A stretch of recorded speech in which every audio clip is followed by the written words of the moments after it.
اگر تم لوگ دیکھو کہ ہمیں پرندے اچک رہے ہیں تو بھی اپنی جگہ نہ چھوڑنا یہاں تک کہ میں بلا بھیجوں، اور اگر تم دیکھو کہ ہم نے قوم کو شکست دی ہے اور انہیں کچل دیا ہے تو بھی اپنی جگہ نہ چھوڑنا یہاں تک کہ میں بلا بھیجوں۔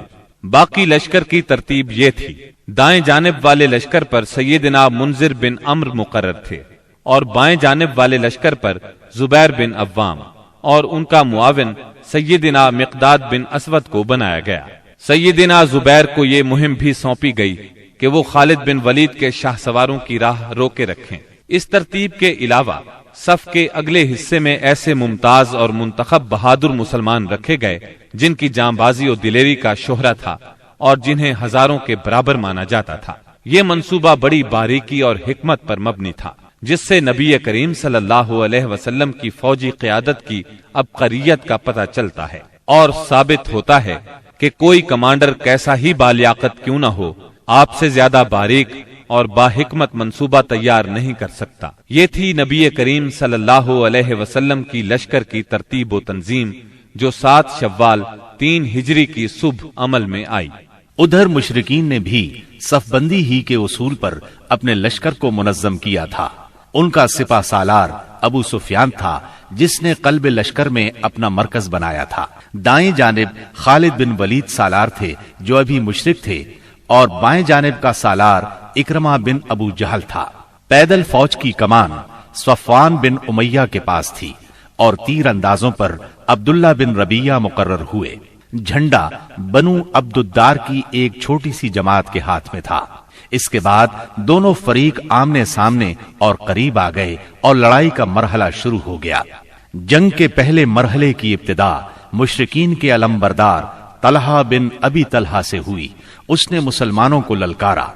اس کی للکار سن کر سیدنا زبیر رضی اللہ عنہ فوراً صف سے نکل کر آگے آئے، اس کے مقابل ہوئے، بڑھ کر ایک بھرپور وار کیا۔ طلحہ فوراً ہی جہنم رسید ہو گیا۔ طلحہ کے گرتے ہی جھنڈا اس کے بھائی عثمان نے اٹھا لیا اور مسلمانوں کو مقابلے کے لیے پکارا۔ اب سیدنا حمزہ رضی اللہ عنہ آگے بڑھے اور عثمان کے کندھے پر اس زور سے تلوار ماری کہ کمر تک اتر گئی۔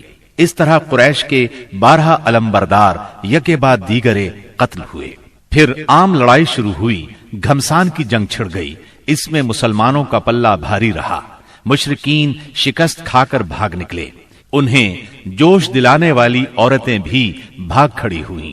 مسلمانوں نے مشرکین کو گھیر لیا، انہیں مارنے لگے، ساتھ ساتھ مال غنیمت لوٹنے لگے۔ ایسے میں درے پر موجود 50 تیر اندازوں سے وہ غلطی ہو گئی جس نے لڑائی کا پانسا پلٹ دیا۔ ہوا یوں کہ نبی اکرم صلی اللہ علیہ وسلم نے ان 50 تیر اندازوں کو یہ ہدایت فرمائی تھی کہ اس درے کو کسی حال میں نہ چھوڑنا، لیکن جب مسلمانوں کو کامیابی ہوئی، کافر بھاگنے لگے اور مسلمان انہیں مارنے کاٹنے کے ساتھ ساتھ مال غنیمت بھی لوٹنے لگے، تو انہوں نے بھی درہ چھوڑ دیا اور مال غنیمت لوٹنے کے لیے دوڑ پڑے۔ تیر اندازوں کے سردار سیدنا عبداللہ بن جبیر رضی اللہ عنہ نے انہیں روکنے کی کوشش کی، لیکن وہ مال غنیمت کی طرف متوجہ ہو گئے۔ قریشی فوج میں خالد بن ولید موجود تھے۔ انہیں اللہ نے غضب کی جنگی مہارت عطا کی تھی۔ انہوں نے اپنی مہارت سے فوراً بھانپ لیا کہ موقع بہت اچھا ہے، مسلمانوں پر اس درے کی طرف سے حملہ کر دینا چاہیے۔ چنانچہ انہوں نے اپنے دستے کو ساتھ لیا اور چکر کاٹ کر درے تک پہنچ گئے۔ وہاں سیدنا عبداللہ بن جبیر رضی اللہ عنہ اور ان کے ساتھیوں کو شہید کر کے یہ لوگ پیچھے کی طرف سے مسلمانوں پر ٹوٹ پڑے۔ اس طرح مسلمان دونوں طرف سے گھیرے میں آ گئے۔ اس طرح 700 مسلمانوں کی فوج اچانک 3000 کے نرغے میں آ گئی۔ زبردست جنگ ہوئی، 70 صحابہ شہید ہو گئے، مسلمان منتشر ہو کر رہ گئے۔ اسلامی فوج کے علمبردار سیدنا مصعب بن عمیر رضی اللہ عنہ کی شکل و صورت رسول اللہ صلی اللہ علیہ وسلم سے بہت ملتی جلتی تھی۔ وہ شہید ہو گئے تو بعض لوگوں نے سمجھا رسول اللہ صلی اللہ علیہ وسلم شہید ہو گئے۔ اس خبر سے اسلامی فوج بد دل ہو گئی، ان میں سراسیمگی پھیل گئی، وہ مایوس ہو گئے۔ بڑے بڑے بہادروں کی طاقت جواب دے گئی۔ کچھ دیر بعد اتفاق سے کعب بن مالک رضی اللہ عنہ نے رسول اللہ صلی اللہ علیہ وسلم کو دیکھ لیا۔ وہ بلند آواز سے پکارے، مسلمانوں، رسول اللہ صلی اللہ علیہ وسلم زندہ ہیں۔ مسلمان اس طرف لپکے اور آپ کو حلقے میں لے لیا۔ لڑائی کے دوران میں ایک پتھر آپ صلی اللہ علیہ وسلم کی پیشانی مبارک پر لگا، اس سے زرہ کی 2 کڑیاں آپ کی پیشانی میں دھنس گئیں۔ ایک اور پتھر آ کر لگا، اس سے آپ کے 2 دانت شہید ہو گئے۔ مسلمانوں کے پھر پلٹ آنے پر آخر کافروں کو بھاگتے بنی۔ 70 مسلمانوں کی لاشیں خون اور مٹی میں لت پت پڑی تھیں۔ کفار نے انتقام کی آگ کو اس طرح ٹھنڈا کیا کہ ان میں سے اکثر کے ناک اور کان کاٹ لیے۔ آپ کے چچا سیدنا حمزہ رضی اللہ عنہ کی ناش کے بھی ناک کان کاٹ ڈالے گئے۔ سرور کائنات صلی اللہ علیہ وسلم نے چچا کی لاش دیکھی تو آپ دیدہ ہو گئے، تاہم صبر فرمایا۔ قریش مکہ کے لیے دعا فرمائی، اے اللہ میری قوم کو ہدایت فرما کیونکہ وہ مجھے نہیں جانتے۔ اس کے بعد آپ مسلمان زخمیوں اور شہیدوں کی خبر لینے کے لیے میدان میں تشریف لائے۔ بعض لوگ اس وقت تک بعض شہداء کو مدینے کی طرف لے چلے تھے۔ آپ نے انہیں حکم دیا کہ انہیں ان کی شہادت گاہوں میں واپس لایا جائے اور سارے شہداء کو غسل اور نماز جنازہ کے بغیر ان کے کپڑوں ہی میں دفن کیا جائے۔ آپ نے 2 اور 3 شہیدوں کو ایک ہی قبر میں دفن کیا، اور ایسا بھی ہوا کہ 2 شہیدوں کو ایک ہی کپڑے میں دفن کیا گیا۔ درمیان میں اسخر گھاس ڈال دی گئی۔ لحد میں اس شخص کو آگے کیا جسے قرآن زیادہ یاد تھا۔ آپ نے فرمایا، میں ان لوگوں کے بارے میں قیامت کے دن گواہی دوں گا۔ لوگوں نے سیدنا حنظلہ بن ابی عامر رضی اللہ عنہ کی لاش اس حالت میں پائی کہ وہ زمین سے اوپر اٹھی ہوئی تھی اور اس سے پانی ٹپک رہا تھا۔ رحمت دو عالم صلی اللہ علیہ وسلم نے فرمایا، فرشتے انہیں غسل دے رہے ہیں۔ ان کا واقعہ یہ ہے کہ ان کی نئی شادی ہوئی تھی، بیوی کے ساتھ ہی تھے کہ جنگ کی دعوت کانوں میں پڑی۔ وہ بیوی کو چھوڑ کر سیدھے میدان جنگ میں آ گئے، پھر حالت جنابت ہی میں لڑتے ہوئے شہید ہو گئے۔ چنانچہ فرشتوں نے انہیں غسل دیا، اس لیے انہیں غسیل الملائکہ کہا جاتا ہے۔ سیدنا حمزہ رضی اللہ عنہ کو اتنی چھوٹی چادر میں دفنا دیا گیا کہ اگر سر ڈھانکا جاتا تو پاؤں کھل جاتے تھے اور پاؤں ڈھانکے جاتے تو سر کھل جاتا تھا۔ چنانچہ پاؤں پر اذخر گھاس ڈال دی گئی۔ یہی صورتحال سیدنا مصعب بن عمیر رضی اللہ عنہ کے ساتھ پیش آئی۔ شہداء کے دفن اور ان کے لیے دعا کے بعد نبی اکرم صلی اللہ علیہ وسلم اور صحابہ کرام مدینے کی طرف چلے۔ راستے میں کچھ عورتیں ملی جن کے عزیز شہید ہوئے تھے۔ نبی صلی اللہ علیہ وسلم نے انہیں تسلی دی اور ان کے لیے دعا فرمائی۔ بنو دینار کی ایک خاتون آئی جن کے شوہر، بھائی اور باپ شہید ہو گئے تھے۔ جب انہیں ان کے عزیزوں کی شہادت کی خبر دی گئی تو بولی، رسول اللہ صلی اللہ علیہ وسلم کی کیا خبر ہے؟ انہیں بتایا گیا رسول اللہ صلی اللہ علیہ وسلم خیریت سے ہیں۔ وہ بولی، میں آپ کو دیکھنا چاہتی ہوں۔ لوگوں نے اشارے سے بتایا۔ جب ان کی نظر آپ پر پڑی تو بولی، کل مصیبت بعدک جلل، کہ آپ کے بعد ہر مصیبت ہیچ ہے۔ مدینے پہنچ کر مسلمانوں نے ہنگامی حالت میں رات گزاری۔ جسموں پر زخم ہی زخم تھے، تھکن سے بدن چور چور تھے اور غم و الم کی کیفیت طاری تھی۔ اس کے باوجود وہ مدینے کا پہرا دیتے رہے اور رسول اللہ صلی اللہ علیہ وسلم کی پہرے داری کرتے رہے۔ ادھر رسول اللہ صلی اللہ علیہ وسلم نے محسوس کیا کہ دشمن کی نقل و حرکت پر نظر رکھنا ضروری ہے تاکہ وہ مدینے کا رخ کریں تو ان سے کھلے میدان ہی میں 2 ہاتھ کر لیے جائیں۔ چنانچہ صبح ہوئی تو آپ نے اعلان فرمایا، دشمن سے مقابلے کے لیے چلنا ہے، اور صرف وہی آدمی جا سکتا ہے جو احد کی لڑائی میں شریک تھا۔ اس پر لوگوں نے کہا، ہم نے بات سنی اور مانی۔ چنانچہ سب لوگ مدینہ منورہ سے روانہ ہوئے۔ آپ نے 8 میل دور حمراء الاسد کے مقام پر پہنچ کر پڑاؤ ڈالا۔ ادھر مشرکین نے مدینہ منورہ سے 36 میل دور مقام روحا پر پڑاؤ ڈالا اور مدینے پر دوبارہ چڑھائی کرنے کا مشورہ شروع کر دیا۔ انہیں افسوس اس بات کا تھا کہ انہوں نے ایک بہترین موقع کھو دیا۔ ایسے میں معبد بن ابی معبد خزائی آپ کی خدمت میں حاضر ہوا۔ یہ آپ کے خیر خواہوں میں سے تھا۔ حمراء الاسد میں آپ کے سامنے پہنچ کر اس نے احد کے واقعے پر تعزیت کی۔ آپ نے اس سے فرمایا، تم جا کر ابو سفیان سے ملو اور اس کی حوصلہ شکنی کرو۔ معبد روحا پہنچا۔